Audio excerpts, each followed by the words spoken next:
Hi everyone, coming to you from Santa Barbara, California. Thank you for tuning in to the Dance Life and Art podcast. I'm your host Daniel the Gypsy, and this is a judgment-free zone. I'm interested in stories of dancers, musicians, and artists of all walks of life, their struggles, hard work, highs and lows of their careers, but most of all, the life lessons they've learned following their passion. Today I have a very special guest. He is a wonderful human being, teacher, organizer of competitions, and just an awesome human being. What can I say? David Alvarez. Thank you for coming to the podcast and take time from your busy schedule, because I know downstairs the competition is running and you just run back up here to do the interview and run back. So I'm appreciating that you took the time to do the podcast. Well, thank you for having me. Thank you. It is a little crazy out there, and Daniel, you and I go back so long. Oh yeah, being out on a dance floor. I mean, dancing our hearts out and always having a great attitude. You and I, we just get along really well. You know, a lot of people in our dance world, especially in competitions, they always feel like it has to be competitive. Yeah, like and you're hard, a different animal. Yeah. You know, you're like me. We're there to have a great time. We're there to show our students a good time, for them to feel that, hey, you know, all the hard work that they do pays off, and you just have to keep it going, practice more, but most importantly, to be out on the floor with fun people. And that is you, my friend. Thanks. Well, I was like that before, you know. When I came to United States, I was dancing, always, you know, serious face and hardworking, and that's it, no fun. But more and more you realize that you're not doing it for yourself, but for your students. So thank you. I appreciate that you see that. Yes, and the beautiful thing, Daniel, I think what we all go through is we see transformations of people that we are around. And I remember you being strict and perfect. The students had to be perfect. Yeah, I know. But you went through a transformation yourself. So guilty, we all by the way, guilty. So that's all of us. And but as you transformed, you knew, you know, it's not about us. It's about our students. Exactly. And that's the only reason why we are in the business that we're in, because we like to take care of people. And that funny you should say that, because it is about our students, but today's podcast is about you. So don't diverse the conversation away from you. All right. So, David, first question. Where were you born? I was born in a little town in Texas called Kingsville, Texas. Kingsville, Texas. I'll look it up on the map. Yeah, no one knows where it's at. Okay. Everyone is it north, south? Where is it? It's very down south. It's close to the border of Mexico. Okay. And it's really funny, because everyone that asks that question to me always they think they're going to hear this exotic island somewhere in the world. Yeah. And I tell them I'm from Texas, and they're like, what? Really? I mean, disappointed. And it's like, you know, that's where I was born. And I'm proud to say that I was born in Texas. Not much happens there, but I can say the first school that I started was where Farrah Fawcett, the famous actress, was born. So that's my claim to. Is it dance school or the school, the regular school you went to? The dance studio I first started, you know, training as a teacher, but it goes back further than that. Perfect. So, what age did you started dancing? Not as a teacher, but like, when did you start to be interested in dancing? Daniel, you know, you've seen me how I am now, but I was a really shy kid when I was growing up, where I couldn't see anyone eye to eye. Really? It's hard to believe, though. I couldn't even hold my head up. Because I just knew that if I would look at someone, that I would have to have a conversation with them. So I was really, really shy. Just really, really shy. And of course, I come from a family of 10. Wow. Number 10 siblings. 10 siblings. 9 brothers or sisters. 9 brothers and sisters. And I'm number 10. I was the baby of 10. Okay. Yeah. So your older brother is like what, 20 years apart, or? He just turned 75. Oh, wait, did I tell you? Now you're going to figure out how old I am. So he's 20 years older than you? No, he is, let's see, I am 53 and he just turned 75. That's more than 20 years. Yeah. So a big, huge gap. A big, huge gap. But most of my family, because I am Mexican American and music is in our blood, they were all really great dancers and they were really popular people in our hometown. All my brothers had all the girlfriends and all my sisters had all the boyfriends, and they were just truly popular.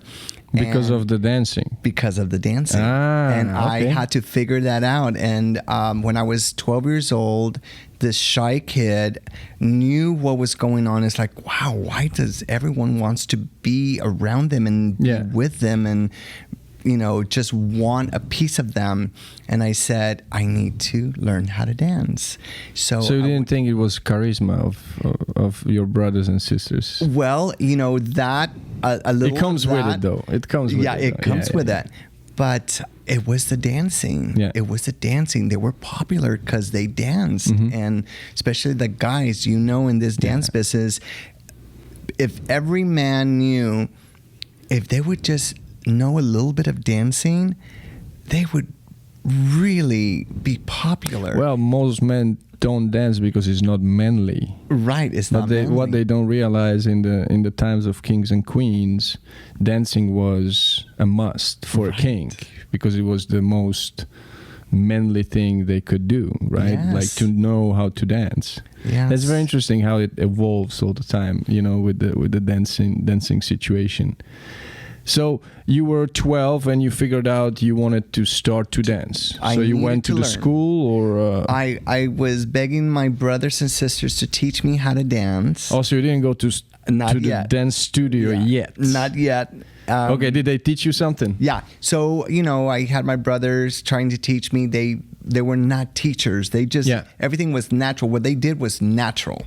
They just moved and it looked great. So no steps, no nothing. What kind of dance was it? It was cumbias. And polkas. Oh, Spanish polkas. Spanish polkas. And it was we have Slovakian polka, Czechish polkas. Exactly. Yes, so it's exactly. great. So the music, if you would hear it, you would say, that sounds like the same polkas that we have. Yeah. But it was Spanish music. And so little by little, I started like getting a little moves here and there, but I was terrible. I just couldn't move. And my sisters, would say, hey, I'll teach you a couple of moves if you wash the dishes, if you do the floor, if you throw the trash. For them. Okay. Because everyone had their Was duties. it an even exchange, or was it not even? It wasn't. It wasn't fair exchange, huh? Not even exchange, but anything for me, and I was just feeling like, God, this is the hardest thing I've ever done. Yeah. It's like, throwing trash was no big deal, but to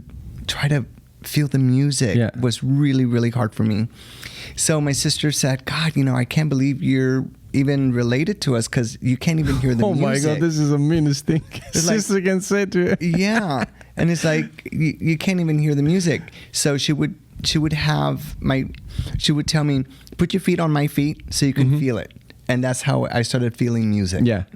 Got it. And so I started that way. And when I said, and back then they had dance halls and they would have dances every Friday and Saturday. Yeah. So I said, do they still have it though? They still do. They still do. Okay. Not as many as we used to have prior, but they still do once a month or something. And when you're visiting Texas, your hometown, you go into dance, or? Since it's your profession, you like, let me have a vacation. Yes. So actually, when I go back, I don't dance at all.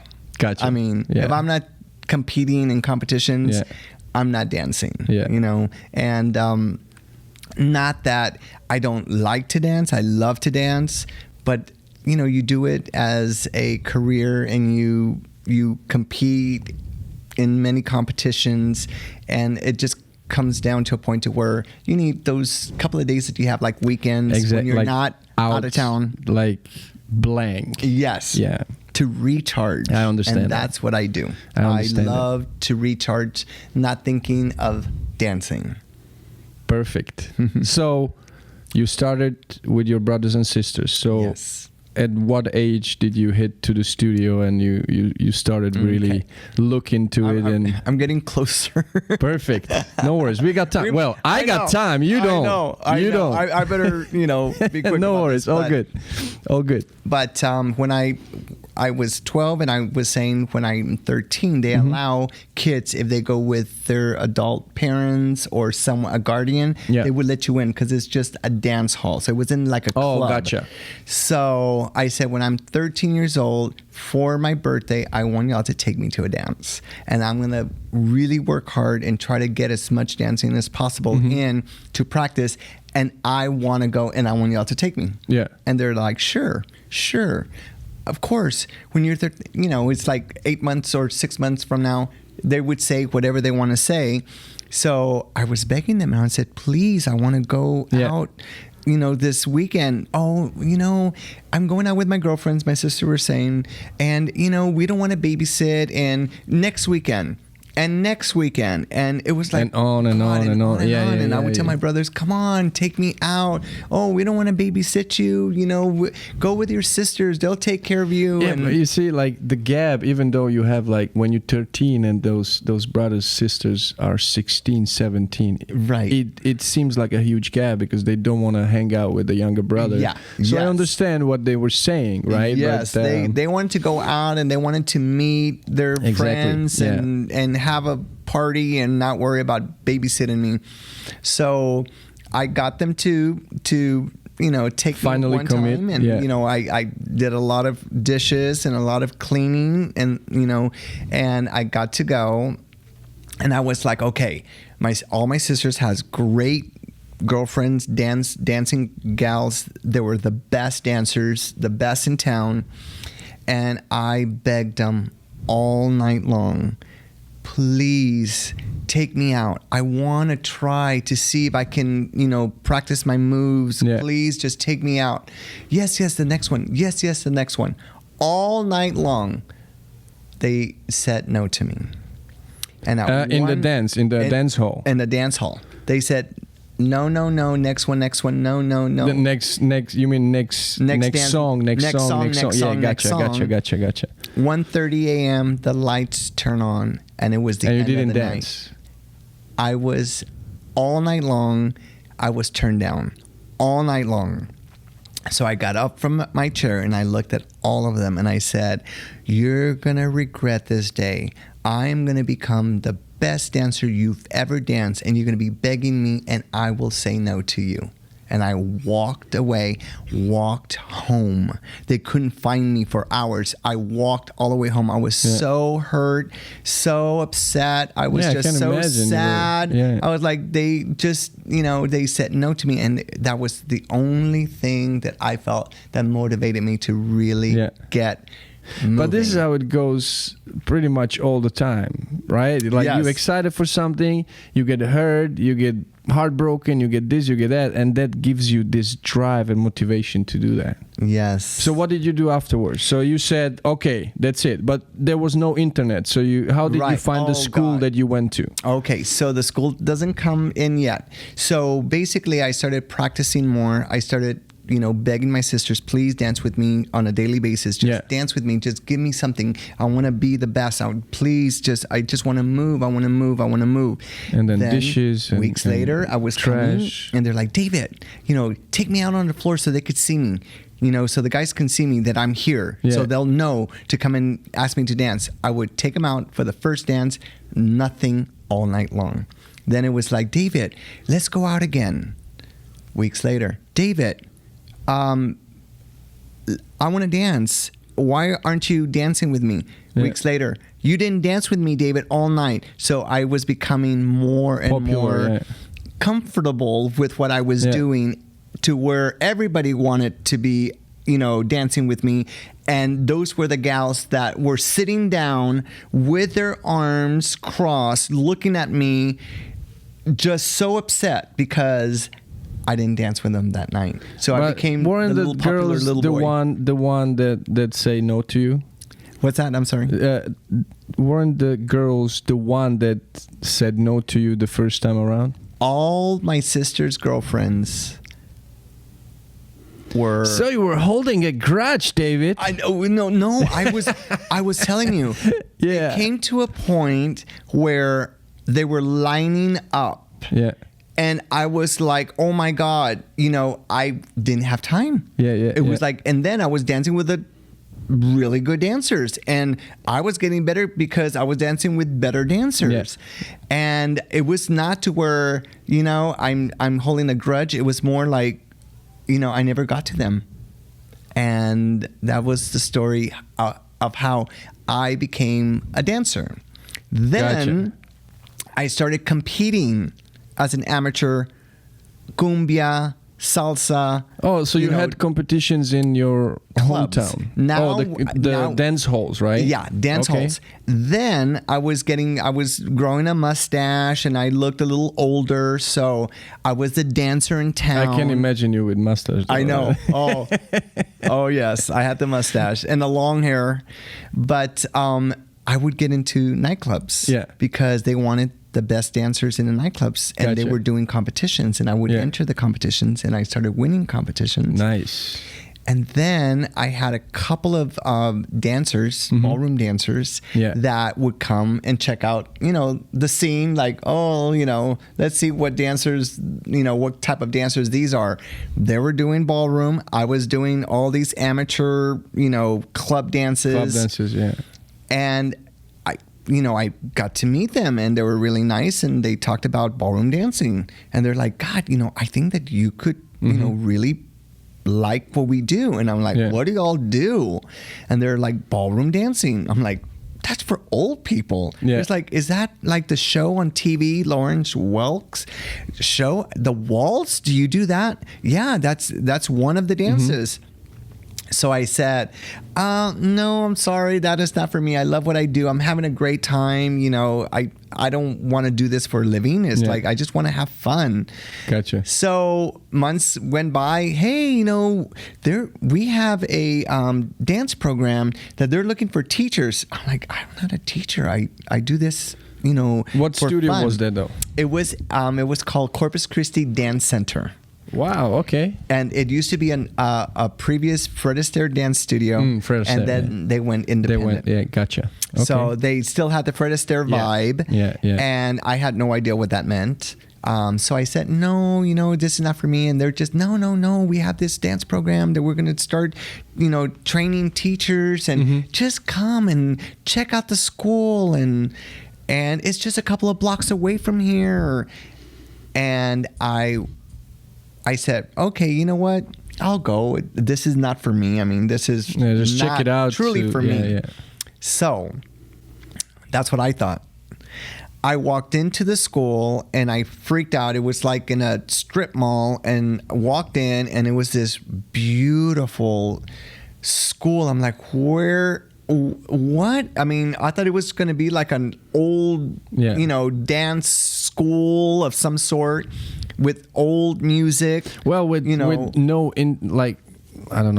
internet, no YouTube, you cannot imagine what people do. Like, it's like you have those movies that you do watch, and then this is all waltz. Okay, like Fred Astaire dancing on a TV, and then you have your imagination about ballroom dancing. Is like, old people do that. I understand that. Yeah. So here I am walking into this school. I was like blown away, and all of a sudden there was a couple out on the floor dancing a bolero to Europa, Santana's Europa. Yeah.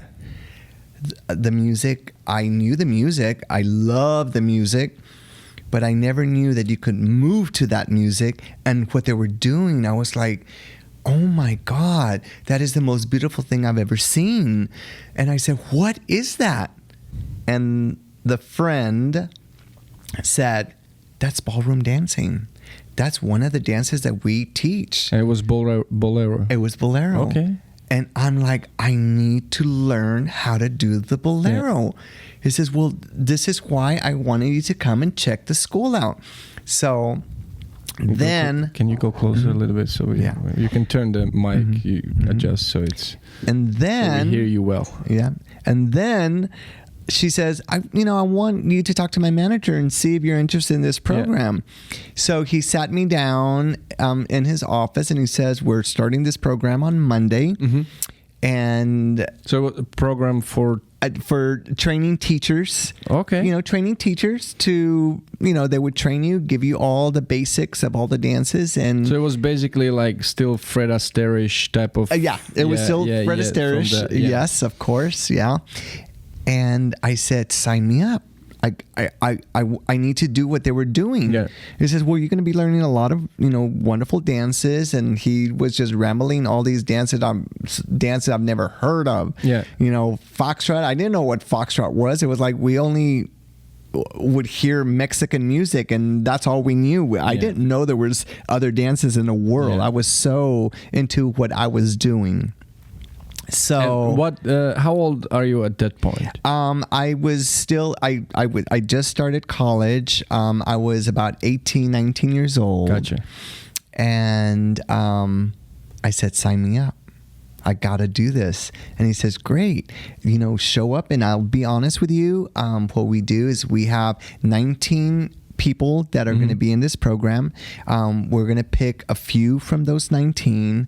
And each week what we do is if we think that you don't have it, we cut you out. Yeah. So, and it was... Okay, just stop right there for a second. So what was the...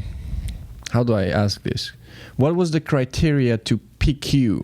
It wasn't just the dance skills though, right? No, they saw something in me that I did not see in myself. Because you were a shy person. Well, I was already in the clubs. I was already getting popular, and I was like feeling really much better about like, oh my God, they like me. Oh wow! So through the dancing, I was already getting more confident. Yeah. So at that point, what about the conversations though?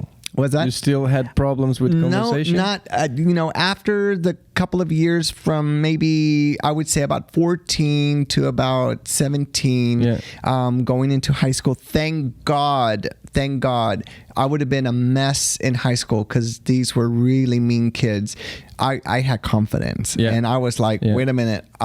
No, you can be handsome, you can be macho, but I'm a dancer. And all the girls want to be around me. So it's like, you can tell me something. Yeah, at that point you were like, okay, it was about the girls, about, whatever, being popular, social, whatever, right? But like the process that happened through dancing was actually giving you a lot, right? Oh. Like it actually evolved you to be social, to be, enter the conversation without fear, whatever. Yeah. And I think that's beautiful though. I think, those years when I started dancing and realizing what it had done for me is who I am now. Yeah.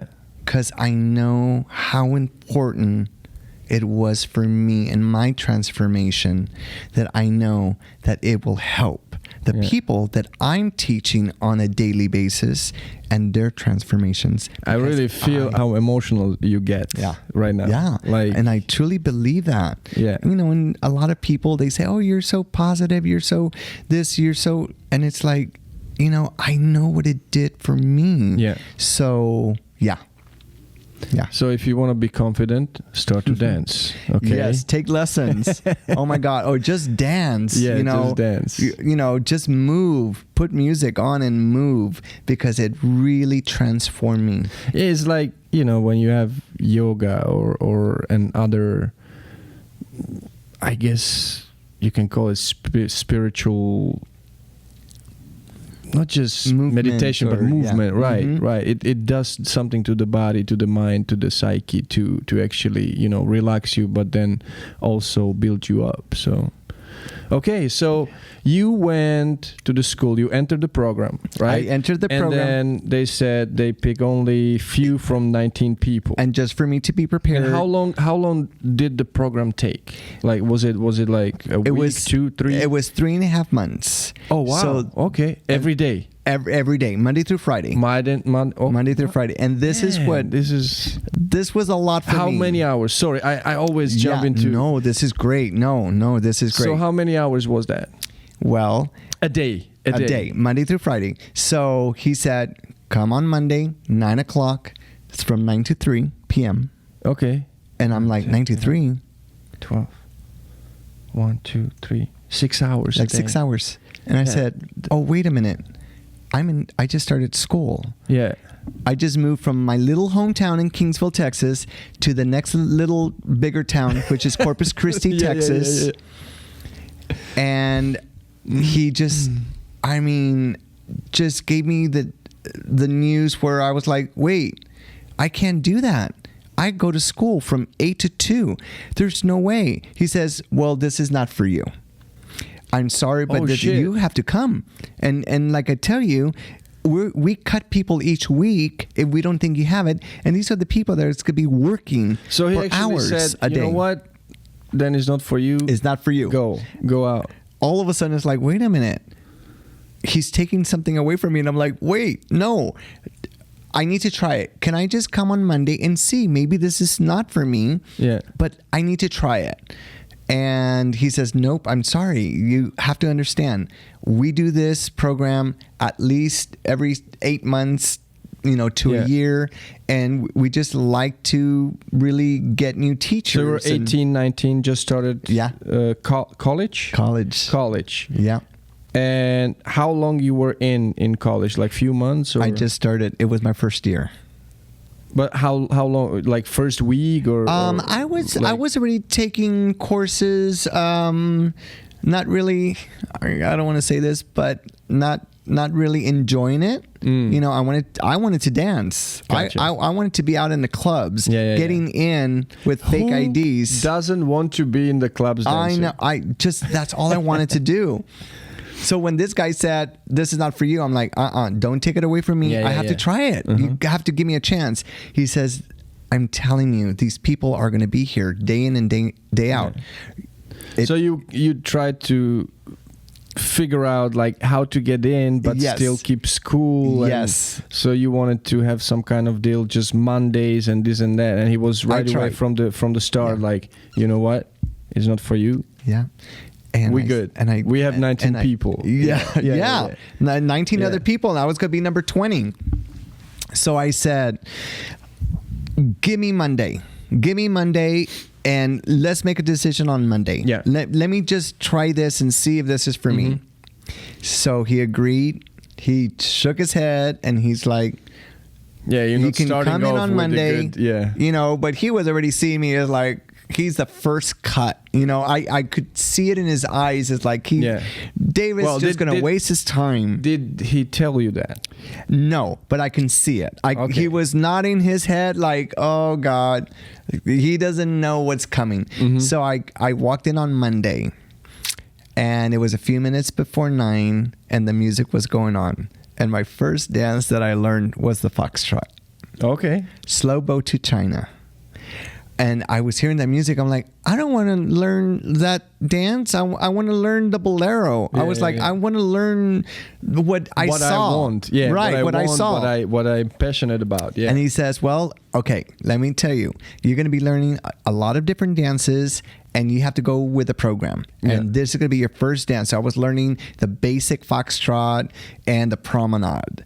And I was like, I was so bored. I'm like, oh my God, what am I going to do? Was it the American Foxtrot though? American Foxtrot? Yeah, I remember my American Foxtrot first time in the States. I was like, oh my God, I was so bored. I'm like, I don't want to do this. I want to move. I want to go around the floor. And I just, all of a sudden the teacher says, okay, for your next dance is rumba. Yeah.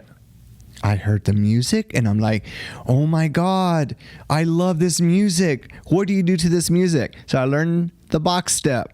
For the first time in my life, I learned a box step. A actual step though. An actual step. A like basis, like structure. Yeah, structured.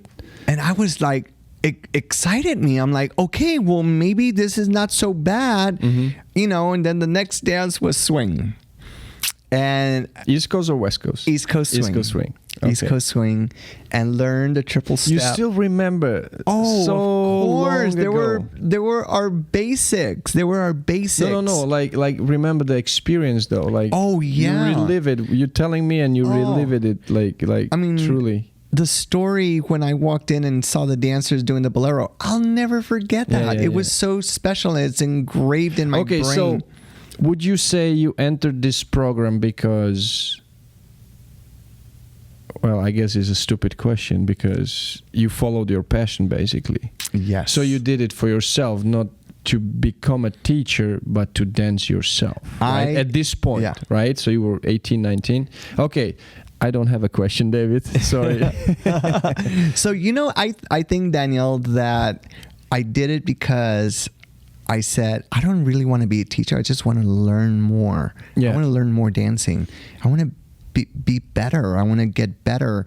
And I was thinking, well, I could learn how to dance. If I don't like it, you know, I could quit, you know. So we learned to swing. Okay, so you learned 3 dances on this Monday? On this Monday. Basic movements. What happened afterwards? Well, this is the beginning of my life story. I fell in love, and with the dancing. I not wanted to do it. I needed to do it, and with dancing, with ballroom dancing. Okay. Oh my goodness.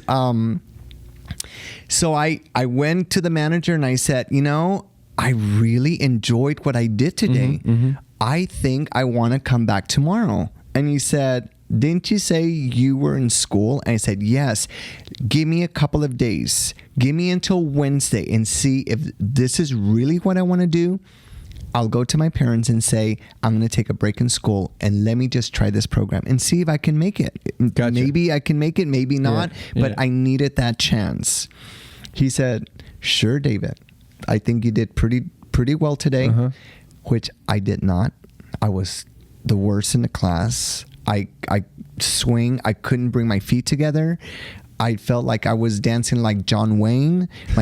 My legs didn't come together. I was like bow-legged, and I was the worst in class. But he's like, you know. So did you ride a horse that you were referring to John Wayne? No. Never in your life? Never in my life. I was so skinny, and my legs didn't come together. Gotcha. I was so bow-legged. And I was small and thin and skinny, you know, and I said, give me a chance.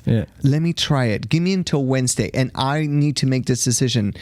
And I went home and I'm like, I need to practice. I need to be better. I need to be for tomorrow. I need to go and show them that I can do this. So we're really excited about it. I came, we were going over the routines. And this is the cool thing about our style of dancing. You do it over and over and over. Repetition, repetition, repetition. That's the only way that you're going to get things. I mean, sometimes, you know, well, for patterns, for sure, then for technique as well. Like, you got to do it so many times. It's like any sport, basically.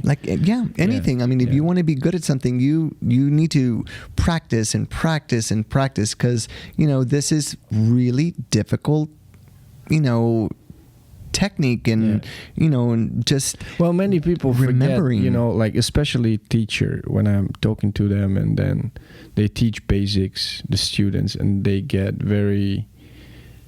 including myself, impatient, right? But then I need to remind myself, when I first time learned the waltz, we did the box, right?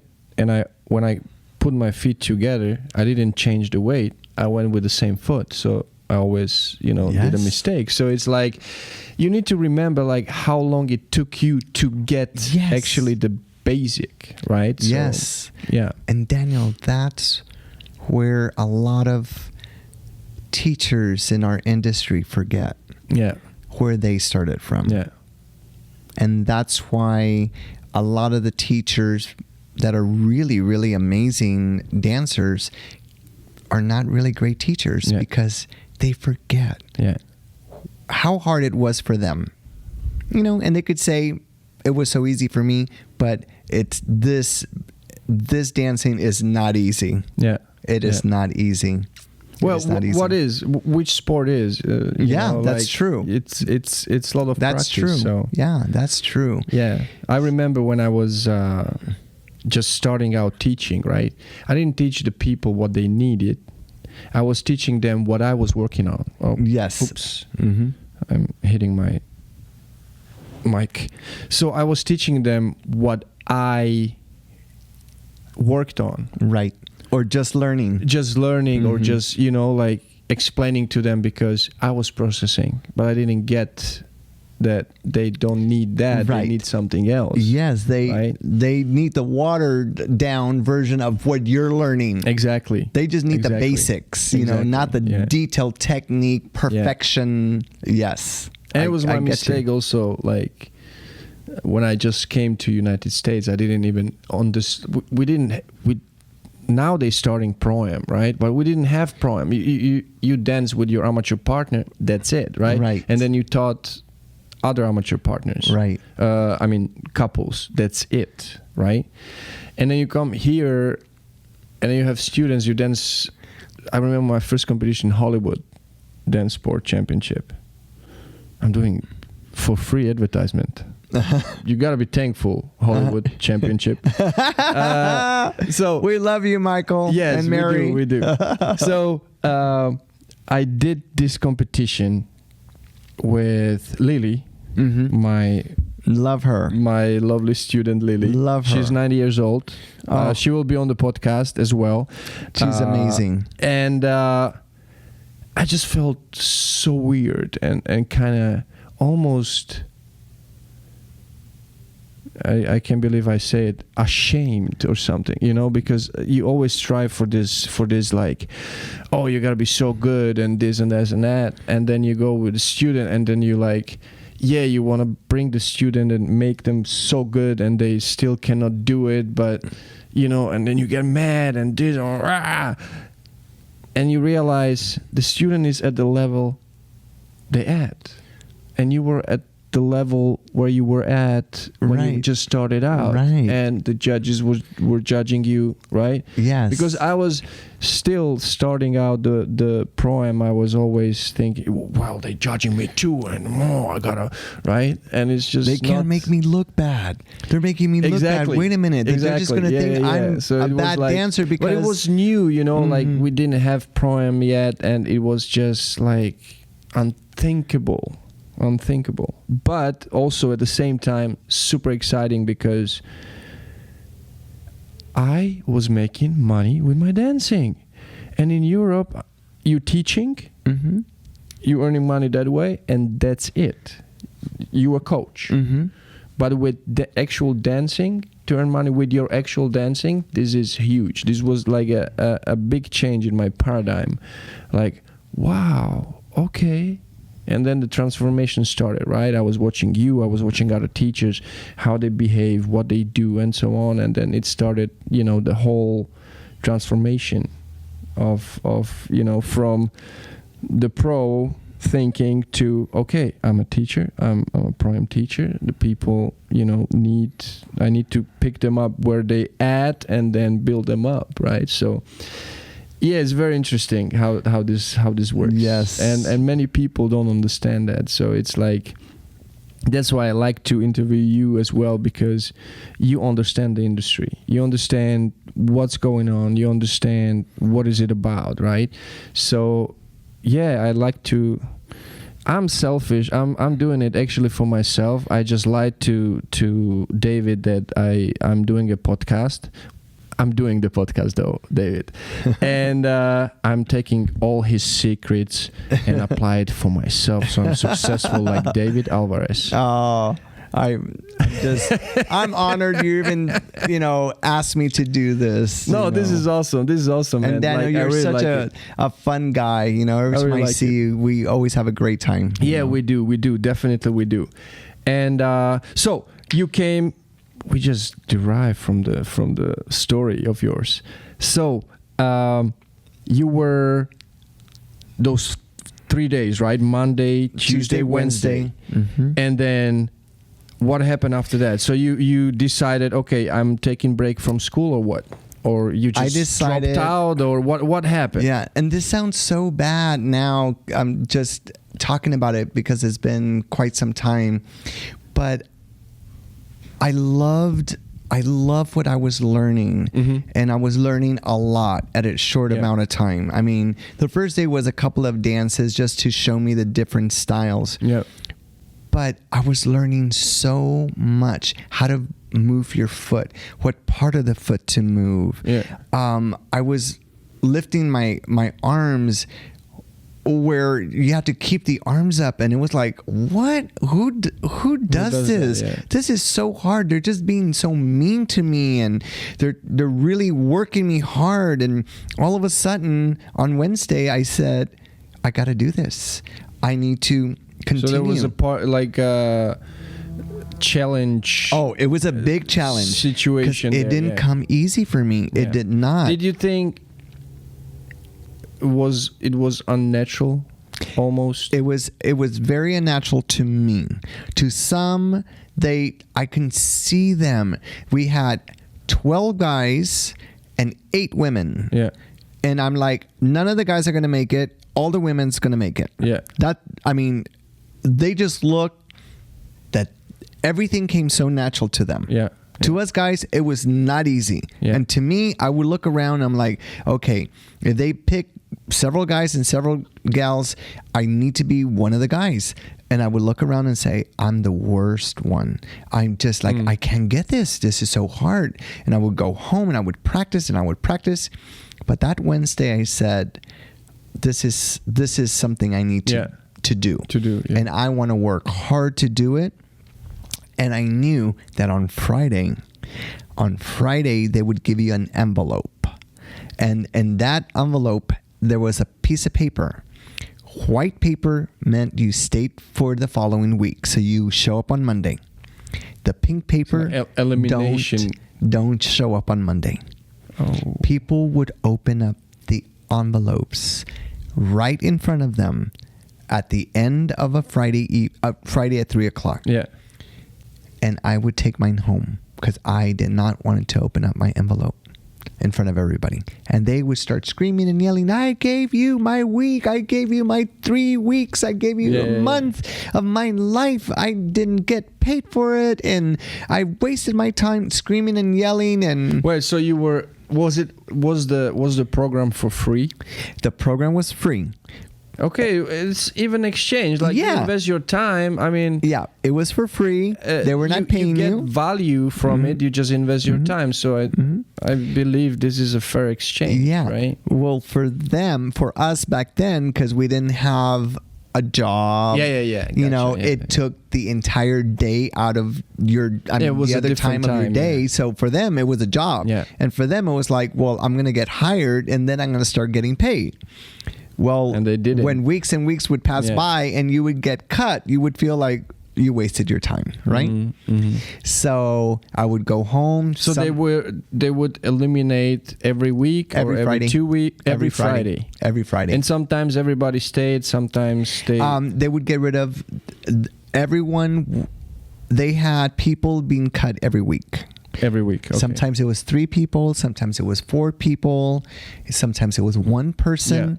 You know, and I had no idea what they were looking for. I didn't understand that part. I just felt you had to be the best to stay in the program. That's how, you know, I felt. So I would go home, and I would even, this is 3 o'clock. I would get home about 4 o'clock or something, and I wouldn't open my envelope until that evening because I didn't want to be disappointed, because I started loving what I was doing.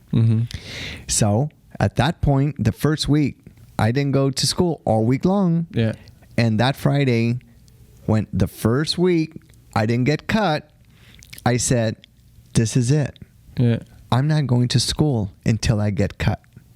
And I swore. So could you do it like, could you just arrange with the school that you will have a break, or was it like, okay, if you don't come to school, you out? Yes, well, that's what they needed, someone to be already showing them responsibility, showing them that you would be working the hours that they wanted you to work. No. I mean your college, not your. My college was. These were the beginning courses where you could have a break. I could have a break and come back, the next semester. Okay. So it wasn't like you dropping out of school and you have no chance to come back. Okay, so I dropped my classes. Well, I'm jumping forward, but I dropped my classes, and I said, I'm dropping this semester, and when I get cut, I'll go back to the next semester so I can do this. So came in on Monday, started learning more dances, more styles, different technique, getting more into it. And I was like, oh my God, now I have an investment in this. It's like, I'm really loving what I'm doing.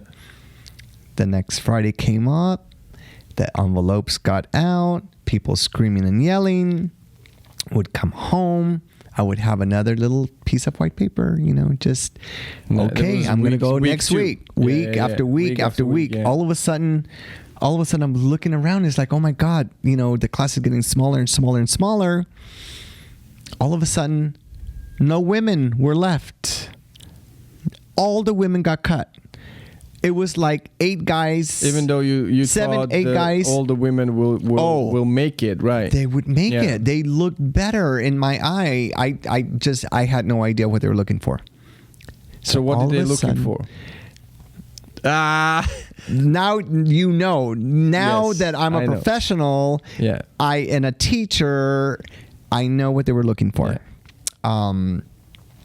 But the whole 3.5 months. By the way, we don't tell you the secret. We keep don't it record for this. Ourselves. Don't record this. Press pause. So the 3.5 months passed, and there was 3 guys left, and they said, honestly, after today, we're only going to have 2 of you pass through the course. So 3 guys left, and they were going to cut one of us, and I thought for sure it was me, and that's how they started. So it was 3, right? There was 3 guys left on Friday. On that Friday, the last Friday, there was elimination. Friday, okay, and they said one of you is going to be cut. It's going to be gone. And we were working so hard. We were showing everything we had. We were, now we've learned the women's part, the men's part. You have to show by yourself. You have to, dance with the other guys. I mean, we were like, oh my God, it's going to be me. It's going to be me. It's going to be me. And they chose 2 of us to get certified. So you made it. We got certified. Perfect. And they said, Monday, you will start earning a paycheck. That's awesome, man. And I was like, oh my God, I'm going to get paid. I'm going to get paid to do what I love. After 3.5 months for free. Well, it wasn't for free. I mean, you've learned, they give you a skill set, right? Basically. So, okay, so you got hired in this Corpus Christi Center, Dance Center? Dance Center, yeah. So, and you were still 19 at that point? Yep, I was 19 years old, and I started teaching, and I will tell you, I'll never forget my first lesson. I had a student that was coming in, and I had to teach them what I've learned, and I'm like, I don't know what to teach. He says, yes, you do. You just teach them what you've learned. How we taught you, you need to teach them. So I'm like, well, okay, all right. I guess, this is my first time doing it. And see, if they feel I can do it, I'll do it. And I had this gal come in, and I taught her all the men's part. And she was feeling, she never danced before, but she was saying, God, it just feels so odd. It doesn't feel natural. So you it doesn't did a feel mistake. I was dancing the women's part while I was teaching her the men's part. And at the middle to the end of the class, it was a 45-minute class. No, it was 55-minute class back then. And I'm like, oh my God, I just screwed up. I taught her all the men's part. But you didn't God. Did you tell her? I didn't tell her. She was coming back 2 days later for her second lesson. She had bought 3 lessons. They were introductory lessons. Yeah. The second lesson, she came in, and I said, okay, well, let's see what you remember, what you've learned. Let's review it. All of a sudden, I started teaching her the women's part, which is the natural opposite. Yeah. All of a sudden, she says, oh my God, you're so good. For some reason, it just feels fantastic. She was doing her part. And it was more natural because I was leading her instead of her leading me. Yeah. And you know how much harder it is to teach a man how to dance, to teach him to lead. So I was leading, and she was following, and she just said, oh my God. I love my lesson. Did she figure out that you were teaching her? She did not. She did not? And I didn't have the heart. Whoever you are, you just got the confession of David. But luckily, we don't say when his first lesson was, so you will never find out. So all of a sudden, she took her third lesson, and she just bought 10 more lessons. Yeah. And she was like, oh my God, it was so difficult, and you just made it so easy. But after that second lesson, I was teaching her the correct steps and footwork, and was it the nerves? What was it? What was it? I had no idea how to teach. I had no idea that the men's part and the ladies' part, you would teach the men's part, and the ladies' part, and maybe... So they didn't give you this instruction in the course? They did, but I think I was really nervous. But I think it was I just went... Okay, is she still your student at this point? No, or you she's don't want to not. stay? No, she took lessons for a few months, and that was it. Mm-hmm. But that was the start of my teaching career. I tell you... most importantly, I go back, and now I know I got along with all the teachers. I was always complimenting all the teachers of how well they did. Yeah. I was a team player, and that's what they were seeing in me. Yeah. This guy's a team player. This guy is not, I'm going to be better than you, and trying elbows, to elbows. And trying to do it better than them. I was a team player, and I think they saw that in me. They saw that, yeah. And so the value was not. It was a team playing situation instead of, I want to be first, whatever. Yes. Yeah. So I mean, for the studio, of course, as you want to have a team players, teachers that are team players, not like, I'm doing it on my own. Yes. So how long did you teach in the dance center? I was there for about 3 years until I moved away to Nashville. And you were living in Nashville? I was living in Nashville. I will do a competition in January in Nashville. Oh. I'm coming. I'm telling coming. You. I never been to Nashville. I wanted to check out this place, and I check out the Kentucky as well, because I just... It is so beautiful. I just want to see that state. When I moved to Nashville, Was it downtown, like directly Nashville? It was or a little bit outside? It was outside. I believe the area is called Brentwood. Okay. And it was a Fred Astaire studio. So you went from independent because of the change. Okay. Yes. So wait. So you were working independently in the dance center. Yes. And then you went to the Fred Astaire studio. Yes, I went to the Fred Astaire. As a teacher. As a teacher. Already 3 years. As an independent. Okay. And was it? Why did you change the place? Like, how did you find out about it? We had a manager that was managing the school in Corpus Christi, and she says, "You need to blossom. You are going places, but you're not going to go anywhere here. You need to leave Corpus, and there's a big world out there." Okay, question. Sorry, I'm interrupting you. I'm just very interested in it. So you were working independently in this dance center in Corpus Christi. She was your manager. Did she get any money from your teaching or not? Or you paid floor fees? Commission. I think she would get commission. When we say independent school, it was still was running like a Fred Astaire school. Oh, independent school.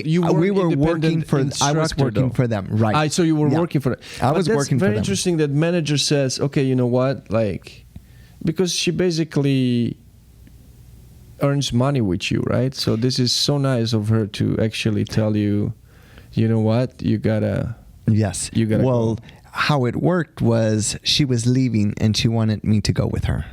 To the Fred Astaire studio. Yeah, she was going to manage. Though. Oh yes. Oh, I mean, fantastic. wonderful gal till this day. Yeah. And I started teaching there and loved it. And still to this day, a major part of my heart is still there. Just love Nashville. How long did you teach? 3 years. 3 years as well. You have like three. Oh, you're gonna there's more. There's more. Yeah, I'm excited about that. So 3 years in Nashville. 3 years in Nashville. And did you I imagine in Fred Astaire you have more what is it called? Like training, right? They trained you even more. Oh yeah. I mean, it was a higher level of training.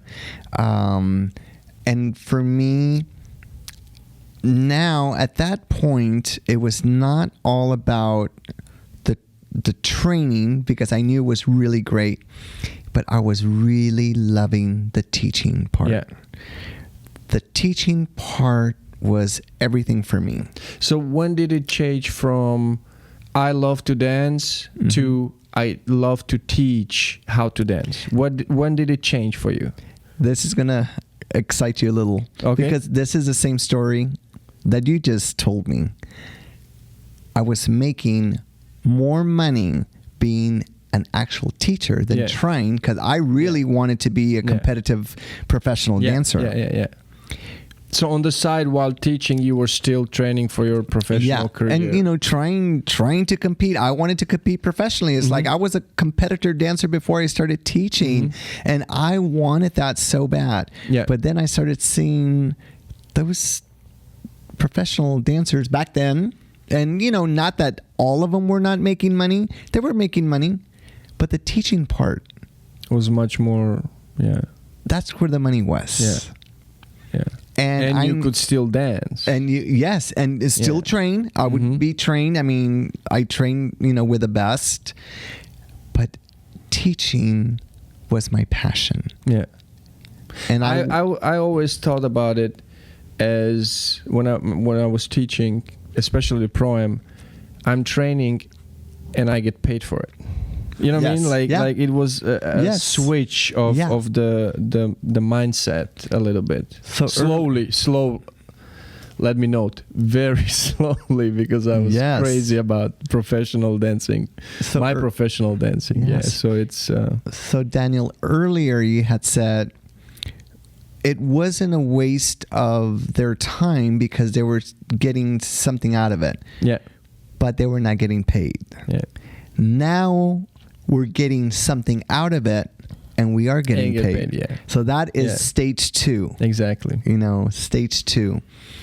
So from Nashville, I had a call to come to Hawaii, which I came from a little hometown in Kingsville, Texas, where no one leaves Texas. All we know is Texas. And not that we would want to leave. We didn't want it to leave because we love Texas. Everything is in Texas. We don't know the world. So, But who called you from Hawaii? it was the manager of Hawaii, Fred of Astaire? Arthur Murray Arthur School. Murray.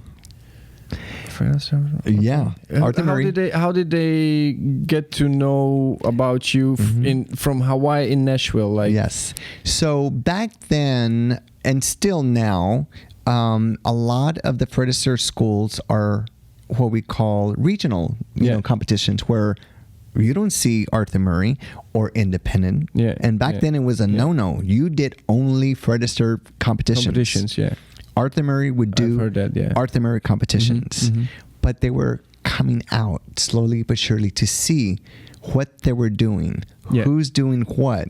So more independent people would be, or we would be doing independent competitions. Gotcha. Not they would. Yeah. We would want to venture out because there's all these competitions, but we were not allowed to go into. And all of a sudden they were allowing us to compete. Who made the choice? Who did? We had to beg to do teachers. independent. Yeah, the teachers. I mean, was it like, because there were many Fred Astaire studios, I guess, right? I'm not guessing. I know, but so every individual studio, because it's obviously is a chain, right? But you as an individual franchise studio, teachers, you were begging the studio. Yes. Not the entire... Right. Got it. Just to try it, try it out. Because then we had ballroom dancing on television. Yeah. And it was like, wait a minute. They're not Fred Astaire or they're not Arthur Murray. But all these instructors were from Fred Astaire and Arthur Murray. And it was the Ohio Star Ball. And it was on television. Yeah, I remember that. I saw some tapes of it. It was like that was opening up all the Freds. It was VHS though. Yeah, Daniel. So VHS.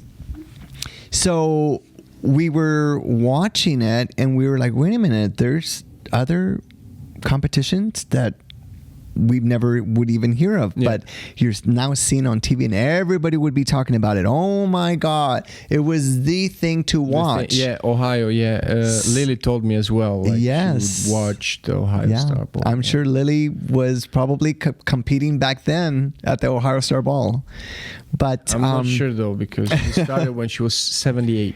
Oh my goodness! She only dances 12 years. Oh my goodness, that's amazing. 78. Wow. She started with her husband, Yeah. All right, so you went to Hawaii. And I taught in Hawaii for 3 years. Again, 3 years. 3 years. What is the... I think all... And I mean, my life... It was a cycle. It was a cycle that I couldn't break. I couldn't break this cycle. But I did break it in the future. But I taught there, and I was... In the Arthur Murray. Arthur Murray. Yeah. So you changed this schools, franchise, and same concepts. Same concepts. Different name. Was making a lot of money.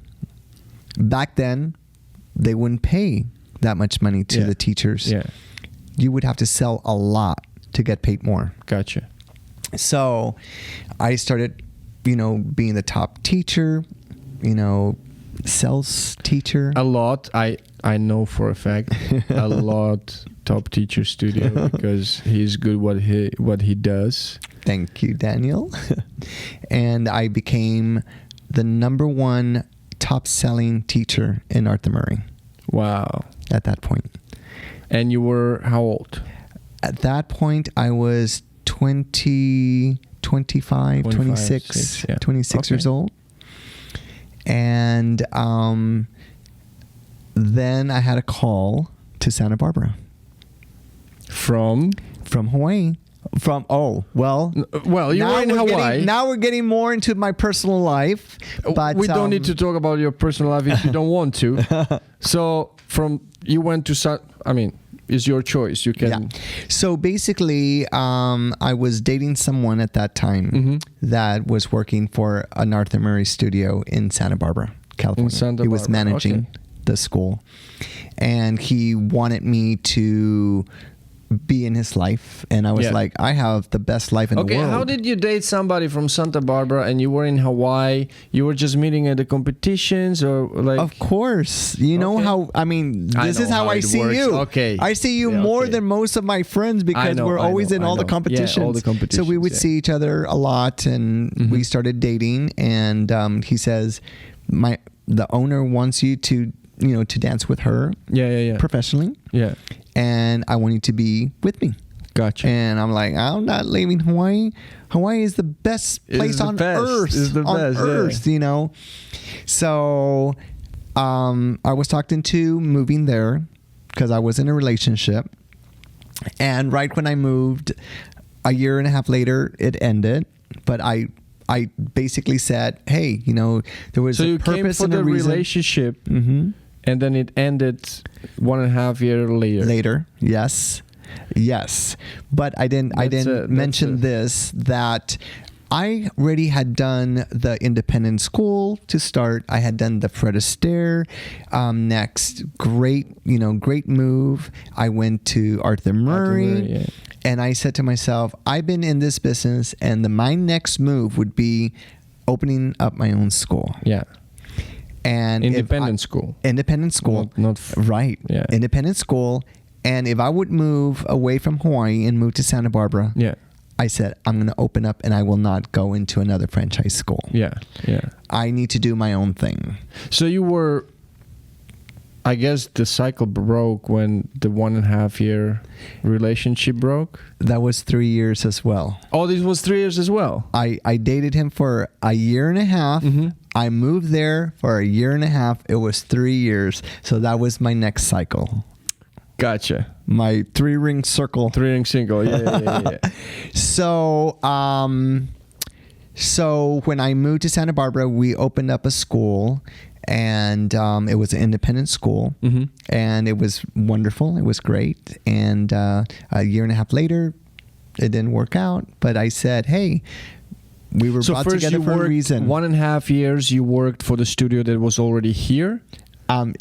The franchise studio? No, we opened up the school. Right away when you came? Right away. Okay, gotcha. Right away. I wasn't sure. So it was hard for him because he was in a franchise, and there's a lot of, you can't teach, and in the same industry, you can't take your students. Exactly. So he started from scratch. For me, I didn't have that contract because I was in a different city, so I just started teaching. Yeah. So the school was growing, and after about a year, decided that he was going to move away. So I bought him out, and I took over the school. Yeah. But you already had broken up. We already had broken up, but we were still trying it because I was like, something brought us together. Yeah. This was meant to be. For him, he said, no, if we're not going to be together, if you're not going to be with me, I'm moving on. Yeah. And moving on is moving away. And I was like, okay, well, I'm not leaving. I'm going to stay. This is where I love. I fell in love with Santa Barbara. Yeah. And I've been here ever since. And I moved here in 1995. And we're 27 years. 27 years. Yeah, 27 years. You really love Santa Barbara. I love Hawaii. I know you love Hawaii. And I love Nashville. And of course, I was born and raised in Texas. So let's just say I appreciated the places that I've lived, and I felt like I've been blessed all my life. Yeah. Now, my dream and goal was to have a competition. And I had a dear friend in Hawaii I went to his first competition when he first did the Hawaii Star Ball. was it? Jeffrey Fels. Jeffrey. I knew Jeffrey. Yeah. And I told him, and we were great friends. He would come and train us in Arthur Murray in Hawaii. And he lived there forever, though. He right? lived there for a long time, long time. I met him when I just started teaching in Hawaii. Yeah. He was in the studio. Always coming, always like a guest of honor, and yes, and it was, always. I mean, he was number one in our dance world. Mm-hmm. You know, we all have numbers. Yeah. All the gentlemen has numbers. He was literally number one. Number one. I am 1656. And if you talk to a lot of teachers right now in the United States, they're in the thousands and thousands. I mean, but he was number one. Mm-hmm. He was. So I always said when he passed that he'll always be my number one. He was a sweet, sweet man. Yeah. But I told him the first competition, I said, one day, Jeffrey, I'm going to take this over from you. He says, you go for it and you do it. And years later, I did. So when did you get the competition from? I took it over 2013, but my first competition running was 2014. Gotcha. Yeah, 2014. And then I decided, well, I don't live in Hawaii anymore, but I love going to Hawaii. And this is how I can get connected still with all my students and stuff that are still there. And I said, well, maybe I will move the Hawaii Star Ball to Santa Barbara because I needed to have a competition in Santa Barbara. Yeah, yeah. So I went back and forth, and I said, okay, you know, I could move it. You know, I can try to move it. Yeah. And everyone... What is the Hawaii Star Ball? Mm-hmm. Like, it's Hawaii. It's Hawaii. It's not... Yeah. You know what I mean? And by the way, if somebody doesn't know, Hawaii Star Ball, amazing competition. David, when is it? September always, right? Late September? Always the third week of September. Third week of September. If you've never been, please go check it out because it's super cool competition, laid back. You're on the beach in between the rounds. Well, you're not. I'm joking. You can though. You can. It's on the beach front, like you walk out, you fall right into ocean. So if you've never been, please go there. Yes. Hawaii Star Ball. Pretty special. Pretty special. Very special. Yeah. So, you know, and I said, I think I'm going to do that. I'm going to try to move the Hawaii Star Ball and call it, you know. And when did you have since you got it, you wanted to couple of years later. Couple of years into it, I said, you know, I think I want to do it. I want to move it, you know, make it easier. Come on, being in my hometown, everything would be easy. Yeah. Then more people started coming and participating and saying, oh my God, this is the best location, best place on earth. It is, though. Oh my God, I'm having the best time. My students are loving it. I'm like, oh my God, I can't take it away from Hawaii because that's what makes this competition so special. But it's a signature, right? It's like Hawaii Star Ball, like everybody knows that. So yes. It's like, you know, you cannot. Now. And you even had people like, I remember 2018, I guess, from Japan. Yes. Japan and like, it's just... Well, it's in the middle, so it's easy for Japanese people to come as well. Yeah, couples, you know, it's really special because we do have people from all over the world that comes. Yeah. You know, so I said, how can I move it? I can't move it. I just have to take over another competition and move that one to Santa Barbara. And you did. And that's what happened. Last year, I took over the California Star Ball on his 60th anniversary. And I was just so blessed that Gita, the owner, trusted me that I can take it over and really make it special. And she felt that. She was working with me as a registrar in Hawaii. And she's like, if anyone can do it, it can be you. Yeah. And she trusted me. And I was so blessed and so appreciative appreciate it just for her to feel that I can do it justice. You know, so I moved it here, and this is our first time ever in Santa Barbara, and I'm loving it. Your dream came true. Oh, and you know, it's not Hawaii, because Hawaii is very special, but I'm going to make Santa Barbara feel like you are also in paradise.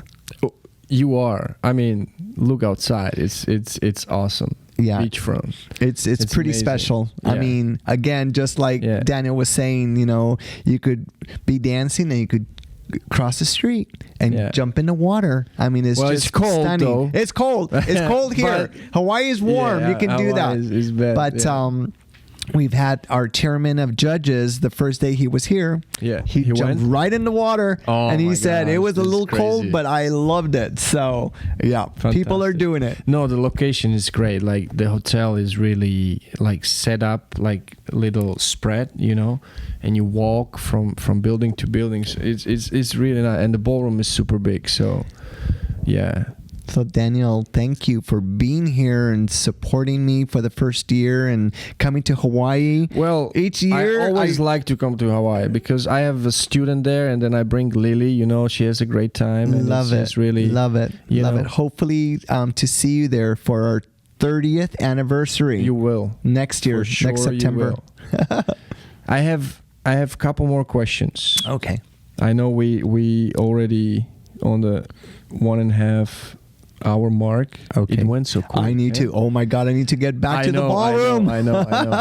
I will be quick. So, when did the decision to transition and have a competition? When did you start to think about it? Okay. Because you were in Santa Barbara. You had your school. It didn't work out, right? Yes. So I guess you then taught independently. Yes.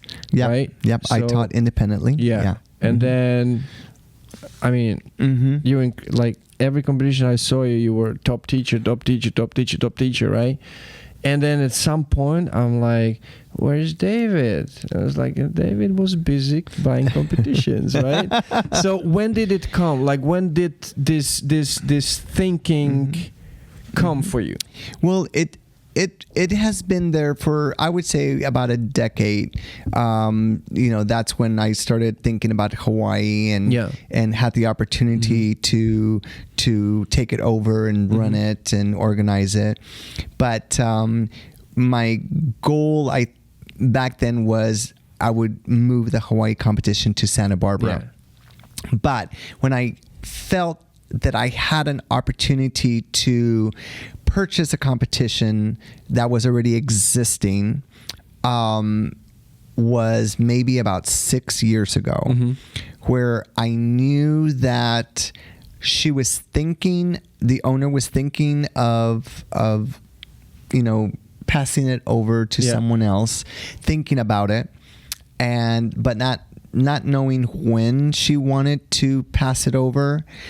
So I started already planning, and I came to this hotel and I went through the ballroom, through the rooms, through all the meetings. So you're already visualizing and seeing it right away happening, right? And I tell you, I saw this 6 years ago, and not even that I would be the one that she would hand it over to. But I already had it planned. Yeah. And then a couple of years... I think you were planning... I don't know, like... Maybe you were planning for the Hawaii to be transferred over, you know? I was already working on that. And then all of a sudden, you know, everyone that was coming was like, oh my God, this is the best place. I couldn't touch it. So I was already looking around and hearing and seeing what opportunities was out there. So the Hawaii competition though, like you were teaching independently, right? Before you bought the Hawaii, when did the thought come while you were teaching? You didn't have Hawaii yet, right? So when did the idea come, I want to own a competition? The first year it ran, I started thinking about it. And it took me 22 years for that one to come to fruition. Got it. The owner was a really great friend of mine. Yeah. And he came to me and said, if I would sell this competition, would you like to take it over? And I said, I would love to take it over. So you basically, again, visualizing 101, learn people. So the first year the competition ran, you already... I was like thinking about having like, that one day, and I had no clue what I was saying. Yeah. But just putting it out there. And I said, one day I would love to run a dance competition. Mm-hmm.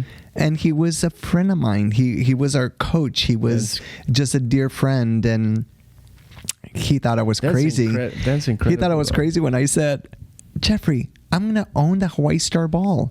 He's like, great, that would be awesome. Great. Not knowing that one day I really... And you run it well. Thank you. I must say, we had this conversation in Hawaii though.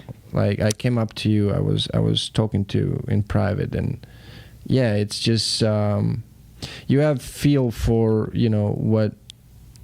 what people need. Not what they want, what they need, and what makes the competition run smoothly. So my students always feel good on your competitions because Wonderful. they take care. I'm so happy. Thank you for sharing that. Thank you. No, it's true. It's true. Thank you. Yeah, I mean, you have competitions where sometimes people are disorganized and this and that, but it's their process also, right? They figuring out stuff. Of course. But your competitions are always very easy. Like I don't feel like I work. Awesome. You know what I mean? That's great to hear. But I wish I can say it's all me. I have a really good team.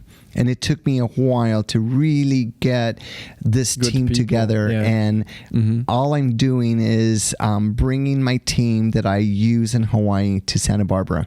Because it's basically... I know how they work. I know they're hard workers. I know that each one of them is about taking care of, just our patrons, our supporters that comes. I mean, I want them to have a great time. I want them to experience, or have an experience and not just And it shows. compete. I mean, you can just take 1.5 hour off for some podcast with some random guy and nobody is texting you, oh, David, we need this and that. So you organize it really well. I hope you're not recording this because they're going to say, wait a minute. I do. Wasn't he in the ballroom all day long? Wait a minute. Is this what he does? This is on YouTube soon. David, thank you very much. My last question is, this podcast is about the life lessons, right? From you. What did you learn through your journey? A life lesson, maybe more life lessons, from your art form, from teaching, from dancing. What sticks with you to this day? Or maybe you learned it just yesterday, I don't know, but you know what I'm talking about. Yeah, like what is the one lesson or I guess more that sticks with you, like you learned this in dancing and it's like, whoa, like this is enlightened, I guess. Yeah. How I feel is life, not to think of yourself and think of others. Yeah. And in the process, because I feel I'm learning, I'm growing each day, but I feel that with great people around you, with positive people around you, and not always you will have positive people around you, but you learn to choose who you have around you. Yeah. And through dance... You said you learn to choose? You learn to choose. That's great, man. And in dancing, you go into a ballroom. And it could be, you're going to see a little of everything. You're going to see the instructors that are still you have to be perfect. What are you doing? Don't make me look bad. Don't get me wrong. It works for some people, right? Like for some, like I have the student from Hawaii, Barbara, right? Mm-hmm. Yes. Love her. She cannot do any other way. She is like, no, Daniel, I was running marathons. I was doing this and that. I need disciplined. that. She's disciplined. She needs exercises because we see each other every 5-6 years. Oh my God, weeks, right? So she needs that for her. If she doesn't like run or does something, sweating, right? She feels like she doesn't work. Yeah. So she needs that, right? So, sorry, I cut you off, but no. But the thing is, Daniel, I mean, you have a great thing because you've learned you could be disciplined but have a great time with it. Oh yeah, and definitely. You are like Mr. Cool. And I know Thanks. Barbara very well, and we talk about you as well, and she has fun. She has fun with you. You're strict, and he asks me for this and that, and he wants me to do this, and I tell him he's crazy, but she has fun with you, and you can do this. Be strict, but have fun with it, and not make them feel or make them cry because they're not perfect. Have fun with it, And I believe in that. But for me, is just surround yourself with great people, and that you learn how to choose them, or what you said. This was I really. This is great. Learn how to choose people around you. Yes, that's a great. And with that, doing what you love, and it's not a job. That's when people are successful. Yeah. And I'm still learning, but I feel that I kind of have an idea of how things work, and I'm learning every day, but I feel I love to dance. I knew this was something that changed my life, and through my dance, I'm trying to change other people's lives. And this competition is all about the experience, and that's what I want to give to you and to everyone else. Thank you, David. It was a pleasure to talk to you. I mean, this 1.5 hour went like this. It was so easy to talk to you. And thank you for the life lesson, I guess, we all learned. I need to write it down. To learn how to choose people around you. That's really a great thing. Daniel, thank you for having me. Thank you. It's a pleasure. Every single time. Let's like this. Every single time we meet, we have a talk, and I mean, it's just fun. Be around you, talk to you, and see what you're actually doing, and thank you. Learning from you. I was secretly learning from you all the little tricks. No, I'm watching people all the time. Like people sometimes, because I'm silly and I'm loud and this and that, right? And people don't realize that I'm watching them all the time. Like everybody. Like, I spilled my secret now. I'm gonna be watching now. No, but it's like, I'm observing those people to learn. I like to learn. Yes. So yes, me too. And I learned a lot from you. So yeah. Thank you. Yeah. Daniel, I have to get back to the ballroom. I know. Sorry. Guys, thank you very much. This is Dance Art and Live podcast, and this was and is still Judgment Free Zone. And thank you, David, again. And you gotta run to the ball. Yes, I gotta run. The California Star Bowl is still going on, and it's in Santa Barbara, California. Thank you. See you soon, guys.